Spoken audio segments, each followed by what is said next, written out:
Hello everyone, मैं प्रीति मिश्रा। आज आप लोगों के लिए जो नया टॉपिक लेकर के आए हैं हम बुज़ुर्ग।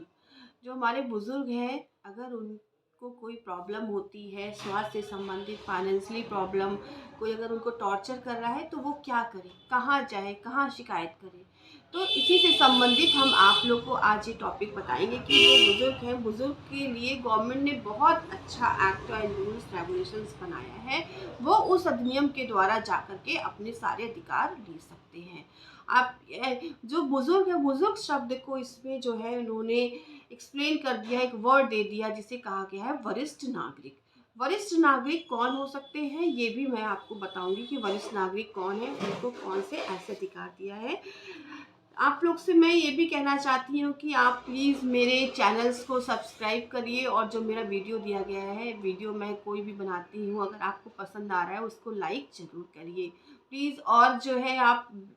बेल आइकॉन को अगर आप क्लिक कर देंगे तो जो नए नए टॉपिक्स मेरे आएंगे आप उनको देख सकते हैं कि कौन सी अगर कोई ज़रूरत है, आवश्यकता है। बहुत सारे लोगों ने मुझसे हेल्प ली है, आप लोग हेल्प भी ले सकते हैं मुझसे। कोई शिकायत है, कोई कंप्लेन अगर ऐसी है तो मुझे जितना मैं सक्षम हूँ उसके अनुसार मैं आप लोग को रेमेडीज़ भी दे सकती हूँ। अब जो हमारे जो वरिष्ठ नागरिक हैं, वरिष्ठ नागरिक कौन हो सकते हैं?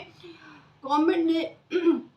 वरिष्ठ नागरिक अधिनियम 2007 पास किया है। 2007 के अनुसार एक शब्द दे दिया वरिष्ठ नागरिक। वरिष्ठ नागरिक जो है वो जिनकी आयु जो है 60 वर्ष पूरी हो गई हो, और जो इसमें कहा गया है, इसमें महिला एंड जो पुरुष हैं दोनों को हो वरिष्ठ नागरिक कहा गया है। मेल फीमेल को इंक्लूड करके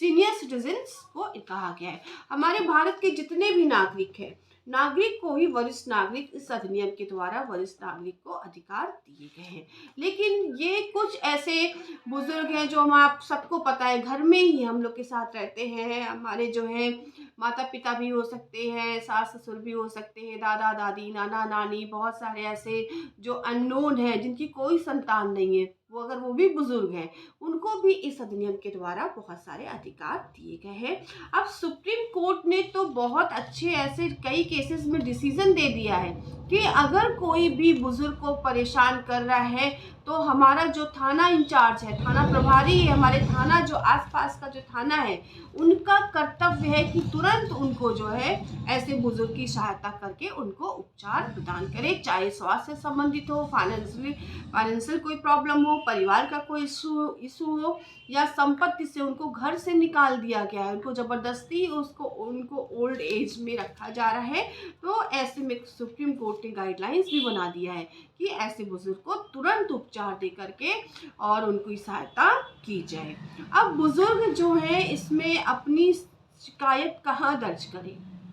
जो वरिष्ठ नागरिक हैं वो अपनी शिकायत कहाँ दर्ज करें? हमारे भारतीय संविधान के अनुसार भी अगर कहा गया है कि सबको समान माना गया है, सबको समान अधिकार दिया गया है, तो भारतीय संविधान के द्वारा ही गवर्नमेंट ने एक्ट पास किया 2007, सीनियर सिटीजनशिप एक्ट 2007 के द्वारा बहुत सारे रूल्स रेगुलेशंस बना दिए गए हैं। उनके बेनिफिट के लिए उनको अधिकार दिया गया है। लेकिन इस एक्ट के बिफोर भी बहुत सारे जो हमारे सीनियर सिटीजन्स हैं उनको अधिकार दिया गया है। अब सीनियर सिटीजनशिप को अगर कोई सीनियर सिटीजन जो है, अगर हमारे इंडिया का सिटीजन नहीं है, अगर वो दूसरी कंट्री से आता है, कुछ समय के लिए, कुछ कार्य के लिए, कुछ टूरिस्ट पर्पज से कुछ भी आ रहा है, वो उनको भी कुछ ऐसे जो है, जो सीनियर्स हैं, आपके पर्सन्स हैं, ओल्ड पर्सन है, उनको भी हमारी गवर्नमेंट ने राइट्स दिया है, उनको भी बेनिफिट्स दिया है। तो अब इंडियन एक्ट के अकॉर्डिंग जो हमारे सीनियर्स जो सिटीजन्स हैं उनको जो है इंडियन कॉन्स्टिट्यूशन के द्वारा बहुत सारे जो राइट्स दिए गए हैं कि उनको इक्वल तो माना ही गया है। और उसके साथ अगर वो कहीं पे जर्नी कर रहे हैं, सफ़र कर रहे हैं, चाहे बाय बस के द्वारा, बाय रेल के द्वारा, तो उनका जो टिकट का कंसेशन है, उनको जो है उनको कंसेशन भी दिया जाता है, डिस्काउंट दिया जाता है। और उनकी अगर बाई ट्रेन के द्वारा अगर जर्नी करते हैं तो उनको फर्स्ट बर्थ नहीं दिया जाएगा। नीचे की जितनी भी सीट्स होती हैं उनको प्रेफरेंस दिया जाता है, उन्हीं वहाँ पे रिजर्वेशन उनको दिया जाता है। चाहे उनको टैक्स से रिलेटेड हो, उनको भी बेनिफिट, टैक्स में भी बेनिफिट दिया गया है। वरिष्ठ नागरिक को अगर हेल्थ इंश्योरेंस कहीं करा रहे हैं, कुछ ऐसे इश्यूज आ रहे हैं, तो उसमें भी उनको बहुत सारे डिस्काउंट दिए जाते हैं। वरिष्ठ नागरिक को एक अभी प्रेजेंट टाइम में जो हमारा समय वर्तमान समय में गवर्नमेंट ने एक नया रूल लाया है, जिनकी आयु जो है 80 वर्ष हो गई, 80 ईयर्स अबव हो गए हैं, अगर वो पोलिंग बूथ पे नहीं जा पाएंगे वोट देने के लिए, तो वो घर बैठे ही वो अपना वोट दे सकेंगे। गवर्नमेंट इसके लिए न्यू रूल्स लेकर के आ रही है। अब गवर्नमेंट ने एक बहुत अच्छा एक ये भी काम किया है, आपका जो 1 अक्टूबर 2021 में बुजुर्ग की हेल्प के लिए 24 आवर्स का एक हेल्पलाइन नंबर इशू कर दिया है कि अगर किसी भी सीनियर सिटीजन को कोई टॉर्चर कर रहा है, टॉर्चर ये मतलब नहीं है कि आप उनको मारना पीटना, मेंटली क्रिमिनल कोई क्राइम उनको अपराध कर रहे हैं, वो टॉर्चर में नहीं आएगा। टॉर्चर मतलब इसमें जो वर्ड जो यूज़ किया गया है, टॉर्चर मतलब कि आप उनकी देखभाल नहीं सही तरीके से कर रहे हैं, उनको स्वास्थ्य से संबंधित सेवाएं नहीं दे रहे हैं, ये स्वास्थ्य का उनका ध्यान देना चाहिए, घर में जो है पॉजिटिव जो घर का जो है उनके बुजुर्ग हैं उनको सम्मान देना चाहिए, ये टॉर्चर इसमें कहा गया है कि अगर कोई टॉर्चर भी करता है तो उन टॉर्चर करता है तो भी इस अधिनियम के द्वारा ऐसे व्यक्ति को दंडित किया जाएगा। इसके लिए अलग से हेल्पलाइन नंबर बना है, हेल्पलाइन नंबर है 14567। इस नंबर के द्वारा अगर कोई भी बुजुर्ग है, चाहे जिसकी संतान हो या ना हो, या कोई एक व्यक्ति अकेला रह रहा है, कोई बुजुर्ग है, सीनियर सिटीजन है, इंडिया का है चाहे इंडिया के कोई बाहर दूसरी कंट्री का है, तो इसके लिए 14567 पे अपनी समस्याओं को, अपनी चिंताओं को, समस्याओं को इसमें आप कम करके क्लेम करके आप जो है शिकायत दर्ज करा सकते हैं, आपको जो है उपचार दिया जाएगा। ये 24 घंटे कभी भी आप इसके लिए, इसमें कोई संडे की कोई छुट्टी नहीं है, कुछ नहीं, कभी भी किसी भी समय आप जो है फ़ोन करके उसमें शिकायत कर सकते हैं। अब मैं आप लोग को बताऊंगी कि जो वरिष्ठ नागरिक अधिनियम पारित किया गया है 2007 के अनुसार उनको कौन से ऐसे अधिकार दिए गए हैं, इसके संबंधित उनको बहुत सारे ऐसे अधिकार दिए गए हैं। इसमें वरिष्ठ नागरिक का डेफिनेशन भी दिया गया है, 60 ईयर्स से अगर अबव हो गए हैं तो वो वरिष्ठ नागरिक है, उनको वरिष्ठ नागरिक मेल फीमेल दोनों को इंक्लूड किया गया है, लेकिन इंडियन के जो सिटीजन्स हैं उन्हीं को ही वरिष्ठ नागरिक कहा गया है। अब वरिष्ठ नागरिक पे अगर कोई अत्याचार कर रहा है, अत्याचार मतलब ये हो सकता है एक मानसिक हो सकता है कि आप उनकी सेवा नहीं ठीक से कर पा रहे हैं, टॉर्चर कर रहे हैं, टॉर्चर को इसमें एक्सप्लेन किया गया है उनके स्वास्थ्य से संबंधित, या आपके जो है कोई मानसिक परेशानी हो रही है, खाने पीने की समस्या, डेली रूटीन के अनुसार आपने उनकी संपत्ति बिना अगर वसीयत किया है तो संपत्ति लेने के पश्चात उनको घर से बाहर निकाल देना, उनको ओल्ड एज होम में डाल देना, ये भी एक आपका अत्याचार है। इसमें प्रताड़ना कहते हैं उसको, टॉर्चर कहा गया है। टॉर्चर मतलब कि जबरदस्ती आप उनकी संपत्ति ले रहे हैं, चाहे वो पैतृक संपत्ति हो या स्वयं के द्वारा बनाई गई संपत्ति हो, जबरदस्ती आप उसको जो है संपत्ति को अगर आप ले रहे हैं और लेने के पश्चात उनको घर से बेदखल कर दे रहे हैं, ऐसे केस में जो है आप इस एक्ट के द्वारा आप ऐसे बुजुर्ग को प्रोटेक्ट किया गया है, सीनियर सिटीजन को प्रोटेक्शन दिया गया है। वो कैसे कंप्लेन करें अगर किसी बुजुर्ग की संपत्ति को वसीयत करने के पश्चात जो है उनके साथ दुर्व्यवहार किया जा रहा है, प्रताड़ना किया जा रहा है, अगर संपत्ति जबरदस्ती ले लिया जा रहा है, प्रताड़ित किया जा रहा है, तो वो शिकायत कैसे दर्ज करें, क्या उसकी प्रक्रिया है। उसकी प्रक्रिया मैं बताऊंगी कि अगर सुप्रीम कोर्ट ने तो इस डायरेक्ट एक केस में डिसीजन में गाइडलाइंस दे दिया कि हमारा जो थाना प्रभारी में तुरंत जाकर के आप शिकायत करिए। उस थाना प्रभारी में अगर वहाँ पे शिकायत आपकी नहीं सुनी जा रही है, जो हमारे आपके एसडीएम होते हैं, अपर जिलाधिकारी पे आपकी संपत्ति से संबंधित कोई अगर ऐसा विवाद हो रहा है तो डायरेक्ट आप एप्लीकेशन लिख करके उनके विरुद्ध जो है जा करके जो है जो भी शिकायत है वहाँ पे शिकायत आप दर्ज कराएंगे। विदिन 30 डेज के अंदर वो सारी कार्रवाई होगी, क्या है, तुरंत उसमें उपचार दिया जाएगा। अगर वहाँ सुनवाई नहीं हो रही तो जिलाधिकारी के यहाँ जाकर के आप एप्लीकेशन दीजिए, अपील करिए, वहाँ नहीं हो रही कमिश्नरी के पास जाइए, वहाँ अपील करके आप जो है तुरंत उपचार प्राप्त